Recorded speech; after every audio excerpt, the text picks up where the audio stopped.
национальных норм своего этноса и выступает важной и неразрывной частью системы формирования личности ребенка. Аспект формирования этнокультурных представлений у детей младшего школьного возраста рассматривается в Федеральном государственном стандарте начального общего образования, и он зафиксирован в личностных результатах освоения основной образовательной программы.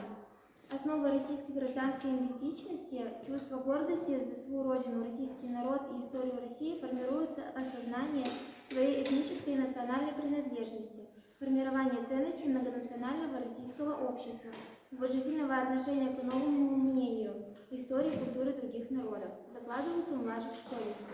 Из этого следует, что процессы обучения и воспитания должны быть направлены на развитие этнокультурной личности.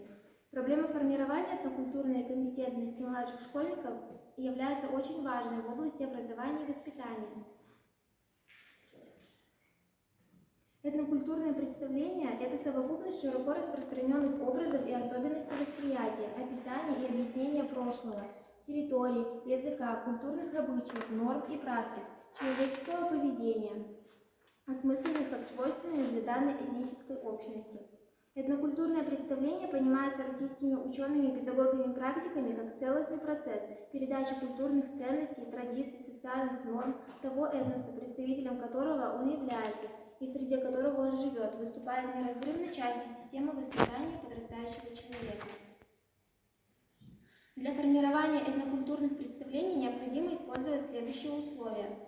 Первое условие – это актуализация этнокультурного потенциала учебных предметов начальной школы. Второе условие – обогащение этнокультурным содержанием образовательного процесса на ступени начального общего образования. И третьим условием является организация этнокультурного взаимодействия во внешкольной среде. Использование дидактических игр – это одно из условий формирования этнокультурных представлений младших школьников. Объединяющие эти два условия может быть лукбук этнокультурного содержания. Формирование этнокультурных представлений о родном крае у младших школьников происходит как на уроках, так и во внеурочное время. Лукбук, являясь собирательным способом информации, мотивирует на изучение этнокультурных особенностей народа этноса. Лукбук – это портфолио или коллекция маленьких книжек с кармашками и окошками, которые дают возможность размещать информацию в виде рисунков, небольших текстов, диаграмм и графиков в любой форме и на любую тему. Это книга, которую учащийся собирает сам, склеивает ее отдельные части в единое целое, креативно оформляет, используя всевозможные цвета и формы. Чаще всего основой для лукбука является твердая бумага или картон. Главное, чтобы по размеру лукбук умещался на коленях учащегося. В разработанном лукбуке ученики смогут проверить свои знания о Республике Коми. Первая страница определяет тематику разработанного этнолукбука.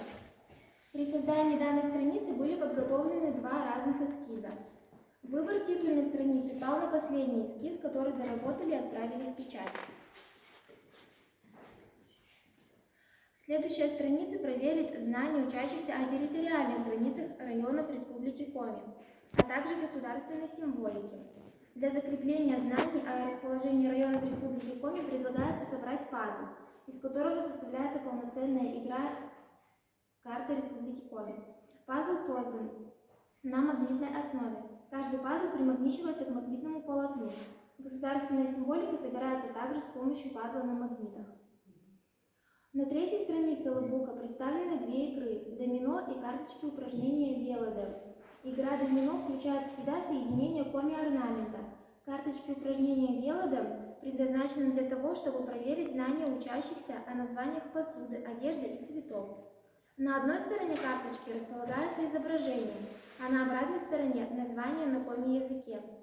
Использовать данную игру можно в двух вариациях. Первый вариант – ученик видит слово и переводит его, а второй вариант – ученик видит изображение и называет этот предмет на коми-языке. На 4 и 5 страницах лукбука учащиеся смогут одеть мальчика и девочку в национальные коми-костюмы. Одевать персонажей лукбука ученики будут также путем примагничивания предметов одежды к персонажу. Также при разработке титульного листа и страниц с куклами были подобраны персонажи, нарисованные в едином стиле. На 6 странице располагается игра «Триз». Детям необходимо соединить образы животных из календаря охотника и их названия на коми-языке с фотографиями и их названиями на русском языке. На 7 странице располагаются правила игры бродилки, которая называется «Путешествие по Республике Коми». К этой игре прилагаются фишки, игральный кубик, игровое полотно и разноцветные карточки с заданиями. Все это связано с культурой, сказаниями, природой и бытом народа Коми. На 8 и 9 страницах лукбука детям предлагается соединить названия животных и растений на коми-языке и их изображениями с использованием магнитного полотна. На следующей, 10 странице, располагается завершающий титул с QR-кодом, который сообщает о разработчиках и руководителе данного проекта. Данный лукбук у нас пока идет в разработке, и у нас есть заготовленные страницы. Мы их уже напечатали, необходимые детали уже вырезаны. Вот. И еще на этой неделе будет сборка нашего лукбука, то есть оно будет на кольцах и будет состоять как реальная книга.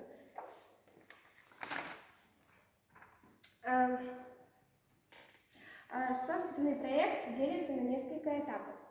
Это обдумывание проекта, разработка страниц, эскизов, наметка страниц в специальной программе, печать страниц и само выполнение лукбука. Это склеивание, пришивание страниц, обычных страниц, которые мы напечатали, также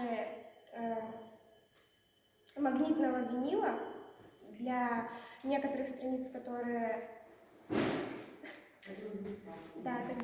будут пазлами, и картоном для прочности книги. Весь проект был разработан в программе Adobe Photoshop. Эскиз каждой страницы лукбука обрабатывался различными инструментами программы. Мы хотим поделиться с вами, какие инструменты использованы. При запуске Photoshop в панели «Инструменты» появлялась в левой части экрана. Самым популярным в использовании инструментом программы оказалось это перемещение и прямоугольная область. С помощью данных инструментов мы могли выделять какую-то область или часть рисунка и с помощью инструмента перемещения могли перемещать, вырезать, на другую страницу перекидывать. То есть это готовый рисунок? Да.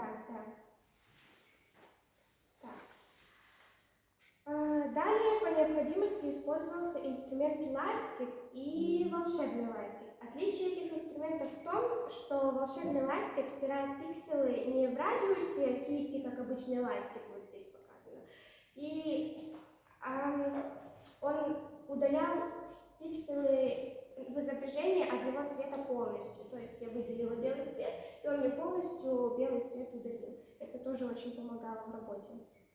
Также при создании дополнительных карточек для дидактических игр, вот такие карточки с заданиями, использовался инструмент горизонтальный текст. Так он выглядит, который позволял вставлять текст в разработанные страницы. Также на первой странице, на титульном листе, у нас тоже с помощью инструмента вставлен текст. И с правой стороны находятся дополнительные инструменты, которые были не менее важными в работе. Использование окна слои было необходимым для того, чтобы комбинировать несколько изображений и, например, управлять текстом, который мы добавили на наши страницы. Таким образом, мы можем сказать, что лукбук – это собирательный образ плаката, книги, раздаточного материала, который направлен на развитие учащимся какого-то творческого потенциала, который учит мыслить, действовать креативно в рамках заданной темы, расширяя не только кругозор, но и формируя навыки и умения, необходимые для преодоления трудностей и решения поставленной проблемы. Также лукбук является сборным пособием, в котором учащийся найдет пройденный материал и в игровой форме может его закрепить. Благодаря этнолукбуку у детей формируются этнокультурные представления о своем родном крае. Также, испытав программу Adobe Photoshop, можно сказать, что в данной программе есть полезные инструменты для учителя, с помощью которых можно разработать любое дидактическое средство для младших школьников. Спасибо.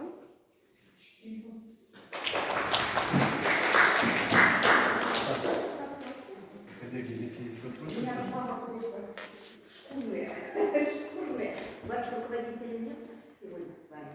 С вами нет. С вами нет. А куда потом вот ваш лукбук? То есть это у вас идет курсовая работа? или дипломная? Нет, наш разработанный лэпбук — это по методике технологии проект. Так.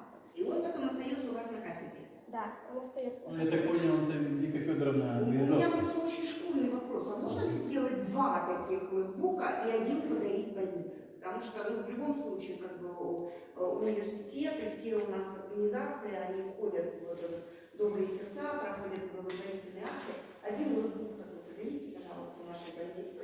Хорошо, обязательно подарим. Еще вопросы будут? Ольга Васильевна, по-моему, в прошлый раз выступала. Да, я в 2015 году как раз Да. выступала именно по теме лэпбуков, Да, да, да, поэтому да. меня заинтересовало. Спасибо. Молодцы. Внимание. Отлично. Спасибо, девочки.